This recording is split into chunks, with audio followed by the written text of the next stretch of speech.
The official story is that the economy has never been stronger. The S&P 500 is what, pushing 7,000 points? Right. All the headlines are screaming about an AI utopia where productivity is supposed to solve every single deficit. But the math just doesn't add up. Not at all. Gold just shattered the $5,300 ceiling. Silver is trading over $113. And the dollar is at a 4-year low. The world you think you live in, where the stock ticker equals national health, it's already gone. This isn't a bull market. This is a melt up before the crash. This is Neural Pulse. Let's analyze. We are looking at what I'd call the Great Divergence. That's really the theme for today.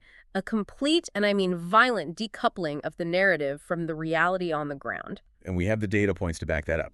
As of today, January 28, 2026, this divergence is visible in, well, every major geopolitical theater.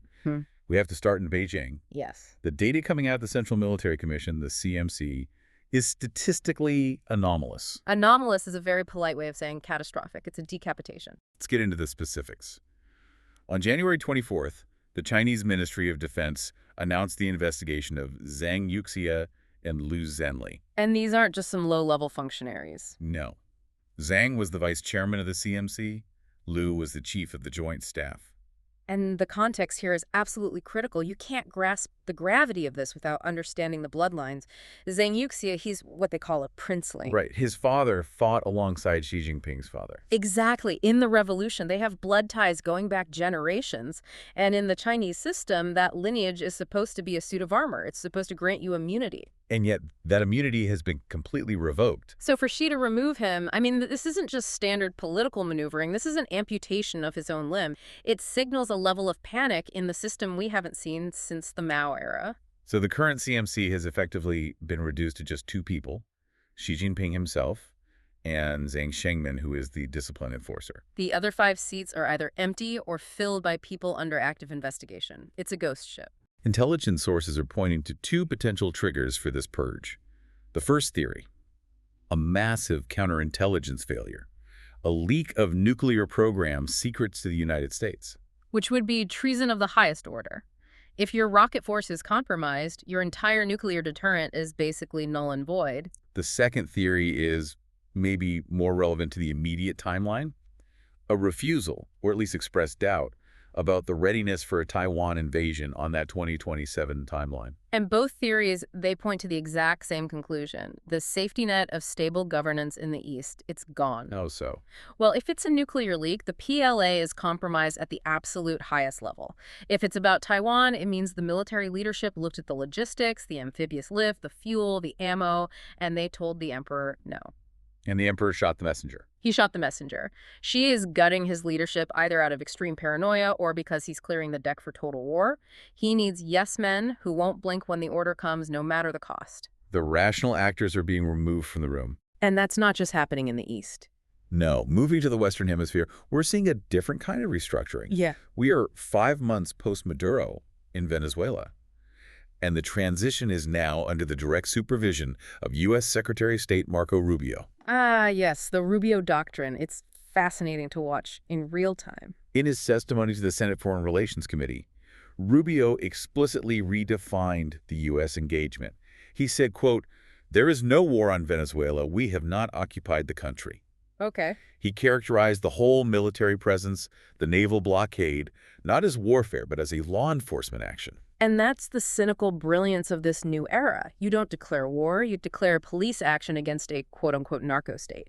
It completely bypasses the War Powers Act, it keeps Congress out of it, and frankly, it bores the public. People panic at war, they just tune out law enforcement. But the actual deal being made completely contradicts that law and order narrative. Oh, of course it does. The deal involves the interim president, Delcy Rodriguez. She was Maduro's vice president. She is on DEA watch lists for narcotics trafficking and money laundering. And yet she's our chosen partner. Ideology is dead. Survival is the only policy left. We got rid of Maduro, but we installed his right hand. Why? Because the U.S. energy grid needs Venezuelan heavy crude to mix with our light shale oil to make diesel. It's that simple. The deal is Rodriguez gets to stay in power, she avoids a prison cell in Miami, and in exchange she gives American companies first access to the oil fields and cuts off the subsidized oil to Cuba. That part is already happening. Rodriguez has halted all exports to Havana. Reports say she's agreed to an oil-for-products model. Let's just explain what that actually means, because it is not free trade. Right. Under this model, Venezuela's oil money doesn't go to a Venezuelan bank. It goes into a U.S.-controlled escrow account. And that money can only be used to buy U.S. manufactured goods. It's the company store model, but applied to a whole country. We're forcing Venezuela back into the U.S. supply chain at gunpoint. We're partnering with known criminals. Because the moral high ground is just too expensive now. We've abandoned the pretense of spreading democracy. This is raw resource extraction. A transaction, not a foreign policy. Let's shift to the kinetic escalation in Europe, because the law enforcement story doesn't apply there. We are now in the 4th year of the war in Ukraine. Right. The latest CSIS report projects that by this spring, total casualties killed and wounded, both sides, will hit 2 million. 2 million people, just pause on that. That is the entire population of a major European city like Vienna or Hamburg, just erased or broken. And the attrition rate is accelerating, but the technology is shifting. Yeah. We have confirmed reports from the front that Russia is now using captured or black market Starlink terminals mounted directly onto Shahed drones. This is a critical evolution. Starlink was supposed to be the tool of Ukrainian resilience. It was the good guy tech. So why does this matter technically? Why put a satellite terminal on a disposable drone? It changes the physics of control. Traditional drones use radio links. They're line of sight, they're easy to jam, you just blast noise. But Starlink uses a tight beam signal straight up to a satellite. Giving them real-time, high-def video control. And it is incredibly hard to jam. So that cheap Iranian-designed drone now has the guidance capability of a high-end cruise missile. The tools of your convenience are now weapons against you.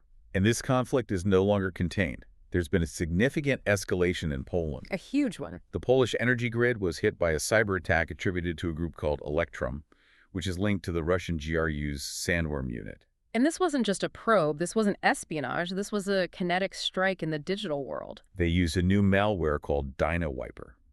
It didn't just switch off the lights, it destroyed the firmware of the remote terminal units, the RTUs. Let's just pause on the RTU for a second. That's the physical box at the substation that tells a circuit breaker to open or close. It's the hand that pulls the lever. When you wipe the firmware, you're not crashing a program. You are lobotomizing the machine. So it cannot be rebooted. Correct. It means you have to physically send a truck with a technician to replace the hardware. In a widespread attack, you run out of trucks and technicians long before you run out of blacked-out cities. The attack brick the controllers. Listen to what that implies. The containment narrative is a lie. The war has already crossed into NATO territory. It just came as code, not a tank. Targeting a NATO energy grid is a gray zone act of war. The lights you need to live your life are now legitimate military targets. And this connects directly to the economic picture. While the grid is under attack, the financial markets are signaling a collapse in consumer confidence. We mentioned the S&P, but look at LVMH. The canary in the coal mine. LVMH stock plunged more than 8% today. This is the world's largest luxury conglomerate. The reason?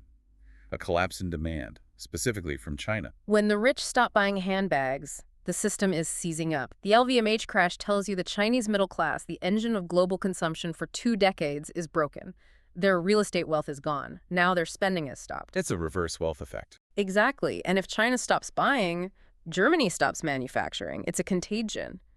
But there's a second layer here that's even more dangerous. You're talking about the breach at Luxshare Precision. This is the story nobody is covering, and it's the most dangerous one for you, the listener. Luxshare is a primary assembler for Apple, a supplier for Tesla. They were breached by the Ransom House Group. Hackers exfiltrated 3D CAD models, engineering schematics, manufacturing data. And please do not underestimate this. This is not just about corporate IP theft. It is not about someone making a knockoff iPhone. What's the kinetic risk? If a bad actor has the engineering schematics for the car you drive, your Tesla, your BYD, they have the blueprint to exploit it. They know the wiring diagrams, the thermal limits of the battery. So they can design malware to trigger a physical failure? Precisely. If I have the CAD file, I can write code to hit the exact voltage threshold that melts the battery controller. The hardware you rely on is compromised. The phone in your pocket, the car in your driveway, their blueprints are in the wild. The broader data supports this. In Russia, the VAT is up to 22% to pay for the war. In the West, the dollar is weakening as investors flee to hard assets. And this brings it all back to you. Most people listening are watching the stock market and feeling safe. They see their 401k go up and think, I'm okay. But the LVMH crash, the gold spike, the Lux share hack, these are the real indicators. Your pension is tied to a fake number. Your purchasing power is dying. The illusion of stability is also being challenged by the environment itself. I mean, look at Japan. The Japan scenario is terrifying because it's so mundane. Prime Minister Takaichi called a snap election a political gamble, but the campaign is paralyzed, not by the opposition, but by snow. 10 people dead. Candidates can't even reach their own constituents.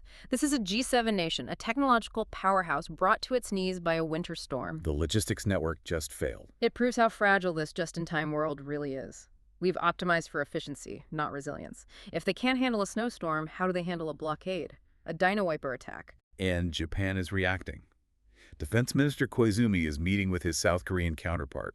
They're discussing things that were taboo. Nuclear submarines. Exactly. Japan is openly discussing acquiring nuclear-powered submarines. The old pacifist principles are evaporating. The old rules are gone. The treaties are being ignored. Why? Because the vacuum is opening up. We see that vacuum in Africa, too. In Nigeria, the U.S. conducted direct airstrikes in Sokoto. This isn't advising anymore. This is direct combat. And in Sudan, you have Ukrainian special forces fighting Russian mercenaries. Just think about that. The war in Ukraine isn't in Ukraine. It's in Poland. It's in Sudan. It's on your power grid. The whole world is one battlefield now. So let's bring this down to the individual. We've outlined a world where military leadership is being purged, where NATO grids are being wiped, where a global depression is being signaled. So what is simple? The era of outsourcing your survival is over. You cannot outsource your safety to the police. They're overwhelmed. You can't outsource your financial future to the banks. They're diluting your currency. You can't outsource your energy security to the grid. It is a target. So no one is coming to save you. No one. When the grid fails, like in Poland, or the supply chain breaks, like at LexShare, the only government left is you. Stop asking, what will the Senate do? The Senate is cutting deals with drug traffickers for oil. You need to ask, what will I do when the currency resets? The data indicates we are in a transition. The old institutions are standing, but they are hollow. It's a facade, and when it falls, it will fall fast. So are you a victim waiting to happen? Or are you a warlord of your own life? You have the intelligence now. You see the divergence. The vacuum is here. Interpret the silence accordingly. Neural pulse. Clarity in a complex world. Decide your move.